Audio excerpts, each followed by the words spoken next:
ഹരേ കൃഷ്ണ, ജയശ്രീ രാധേ രാധേ. എന്താണ് ശരിക്കുള്ള ഭക്തി എന്ന് പറയുന്നത്? അമ്പലത്തിൽ പോകുന്നതും കുറി തൊടുന്നതും മാത്രമാണോ ഭക്തി? അത് ഭക്തിയുടെ അടയാളങ്ങളാണ്. എന്നാൽ യഥാർത്ഥ ഭക്തി എന്ന് പറയുന്നത് ഇതൊന്നുമല്ല. ഒരു ചെറിയൊരു കുട്ടി അവനിൽ അല്ലെങ്കിൽ അവളിൽ ഭക്തി എങ്ങനെയാണ് നമ്മൾ ഉണ്ടാക്കിയെടുക്കേണ്ടത്? ഭക്തിയുടെ ആദ്യ ചവിട്ടുപടി എന്ന് പറയുന്നത് ശ്രവണമാണ്. ശ്രവണത്തിലൂടെ, അതായത് ചെറിയ കുട്ടികൾ സ്കൂളിൽ ആദ്യാക്ഷരങ്ങൾ പഠിക്കുന്നത് പോലെ ഒരു കുട്ടിയുടെ മനസ്സിലേക്ക് നമ്മൾ ആദ്യം കൃഷ്ണന്റെയും രാമന്റെയും ഒക്കെ കഥകൾ പറഞ്ഞു കൊടുക്കുക.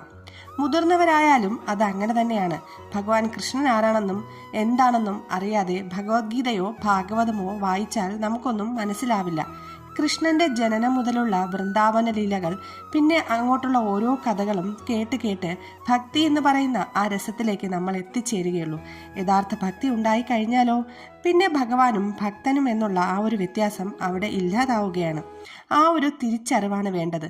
അതില്ലാത്തത് കൊണ്ടാണ്, പലപ്പോഴും ആ ഒരു തിരിച്ചറിവില്ലാത്തത് കൊണ്ടാണ് നമ്മൾ അമ്പലത്തിലൊക്കെ പോയി നിന്ന് ഭഗവാനോട് പറയുന്നത്, എന്തെങ്കിലും കാര്യം സാധിക്കണമെങ്കിൽ ഞാൻ ഇന്നൊരു വഴിപാട് നടത്തി തരാം ഭഗവാനെ എന്നൊക്കെ.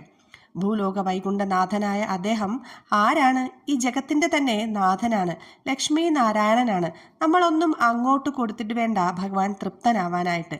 ഈ 14 ലോകങ്ങളും അദ്ദേഹത്തിന്റെ കയ്യിലാണ്. നമ്മുടെ കയ്യിൽ നിന്നും വിലപിടിപ്പുള്ള ഒന്നും ഭഗവാൻ ആഗ്രഹിക്കുന്നുമില്ല. ഒരേ ഒരു കാര്യം മാത്രമേ ഭഗവാന് വേണ്ടൂ, നമ്മുടെ ആ നിഷ്കളങ്കമായ ഭക്തി.